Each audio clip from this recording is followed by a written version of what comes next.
Hey guys, welcome to Wrestling Days and welcome to a shocked Wrestling Days, a stunned Wrestling Days, because this is the real reasons why Bray Wyatt attacked Mick Foley. Such an epic moment, came out of nowhere, and I will be perfectly honest, I did not expect to see the Fiend at all last night. Did not expect it. I thought we would see Funhouse Bray. I thought we would see that contrast. The Firefly Funhouse was kind of about contrasts. You know, on the front of it, it was a kid show, but when you looked into it a little more, there was obviously religious themes and dark themes in there. As well as that, you had the Fiend, his darkness, but then you had Funhouse Bray as well. You had the puppets that were just like kids' characters, but then also they were different parts of Bray Wyatt's personality, of his history. So I felt like we would get the contrast this week. I felt that we would get Funhouse Bray. He might be backstage, just happy as you like. Hey, how's it going? Kind of a thing. I think we would have got that. I'm still standing by that. I think that would have happened had this not have been Raw Reunion. I think there was an opportunity this week for them to bring the Fiend out again, attack a legend, and make a statement. You don't get that opportunity every single week. So I don't want the Fiend next week. I'm done with the Fiend for the moment, right? Love the Fiend. But we've seen it 2 weeks in a row. It's perfect. It's gone really well. We don't need it again. I don't feel like I need it again. Let's do something a little different next week. Let's have Funhouse Bray next week. So I really hope they do move in that direction. I really hope they only did this because of timing. But the moment itself, very similar to last week with the lights kind of like shutting off. Now, last week people were getting in touch saying that the lights went off in like 4 stages. I didn't feel that this week. It didn't feel like 4 stages. It was like 2, maybe 3. So a lot of people thought the puppets might be turning things off. I think we can distance ourselves from that theory now, because this felt like 2 or 3 different stages the lights went off on. As well as all of that, we need to talk about why Mick Foley. But before we get to that, I want to talk about the commentary, because the commentary during this moment was pretty poor. I've got nothing against Graves, nothing against Michael Cole, but I just feel like this needs a bit more impact, and it would get it if there was silence. Because when it happened, you could see it was exactly the same as last week. The lights slowly going off, everything kind of winding down. It was exactly the same as 7 days ago. So Corey Graves shouts out, "Are we having a power outage? Is this a power outage?" It's like, no, this is quite clearly what happened 7. It's Bray Wyatt, right? Everyone knows this is Bray Wyatt. Even Mick Foley right now knows this is Bray Wyatt. You're the only one that's questioning if this is a power outage. And then Michael Cole, once he realised, I think he shouted, "Not here, not now." It's like, yes, here, now, it's happening. Can we all just accept that Bray Wyatt is here and now, right now? So I do feel like it would benefit from no commentary. But yeah, it was a great moment, and we need to talk about quite a few different aspects of it, because a lot of it was the same as last week, but there was definitely things that were different, and we need to talk about why Mick Foley. For me, the biggest reason, and this was, I suppose, the most obvious at the time, the shock factor. The fact they wanted to make a statement, the fact that they want to get over that no one is safe. And what better way to do that than to attack one of the biggest faces in the company? I mean, everyone loves Mick Foley.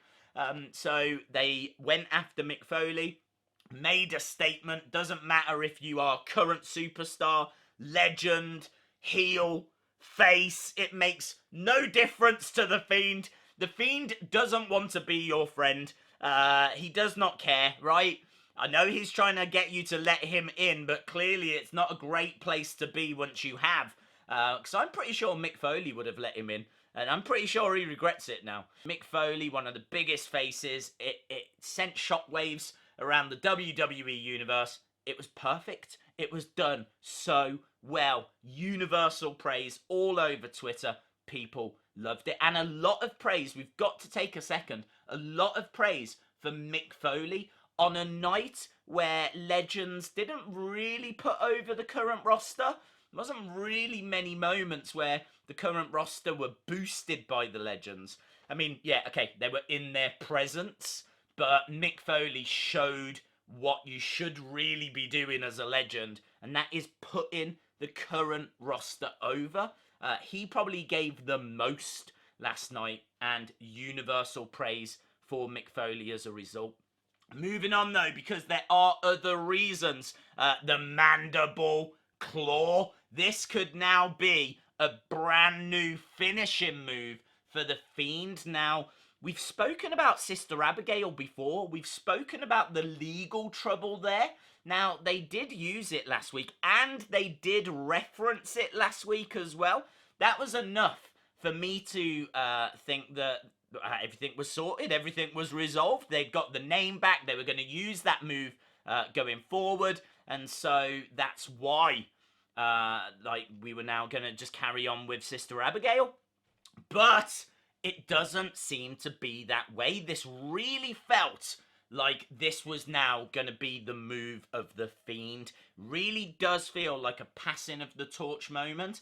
I would say this is probably what people are talking about the most online, that this felt like a passing of the torch. You know, the fact that the Fiend used the Mandible Claw, Mick Foley's own move, on himself, and actually, you know, put it onto Mick Foley.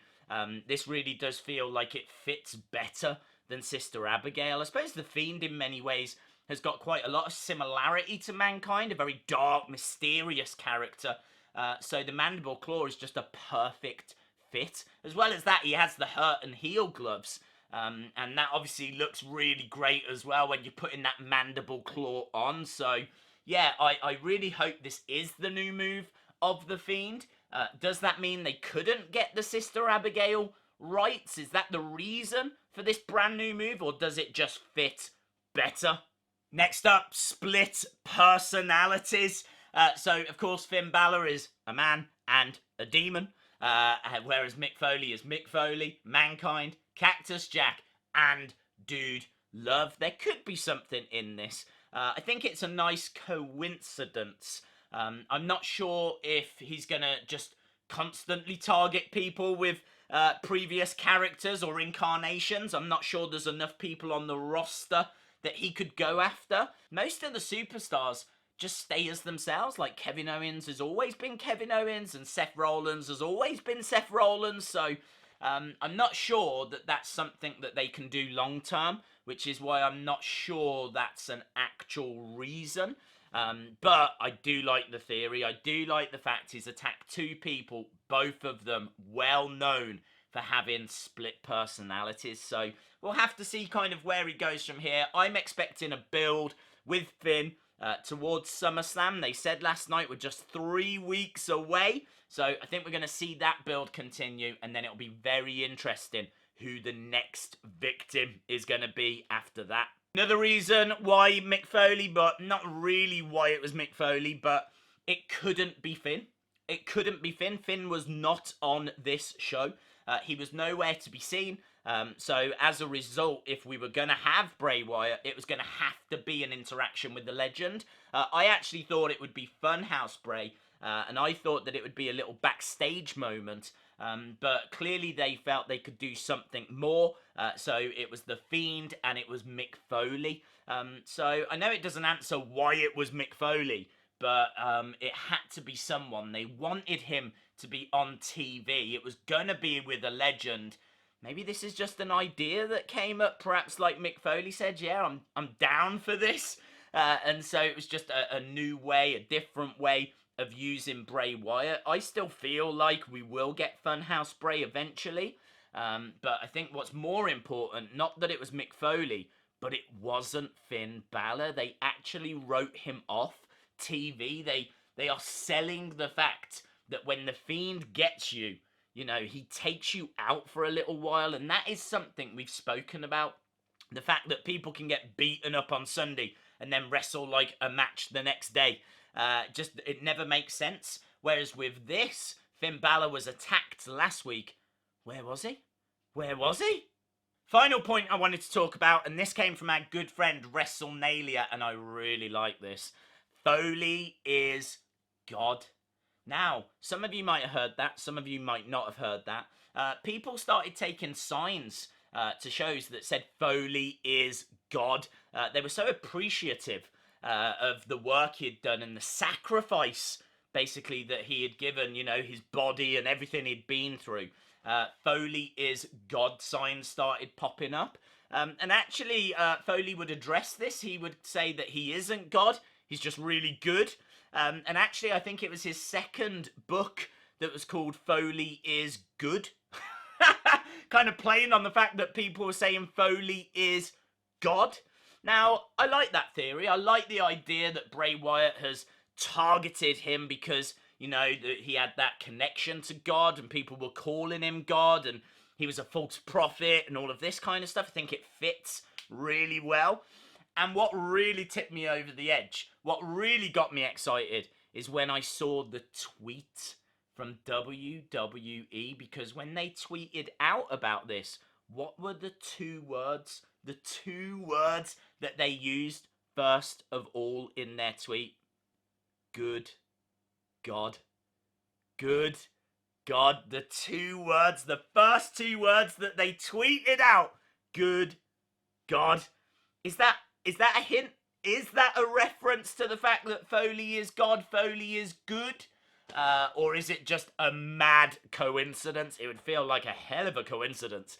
But could be. But I really like it, and I think it does just lend a little bit more weight to that theory. It wouldn't surprise me if Bray Wyatt came out and claimed that Mick Foley had been parading as a false prophet. Final things I wanted to mention just before I forget. I did mention in my reaction video that he seemed to be quite conflicted at the time. He definitely got that message across.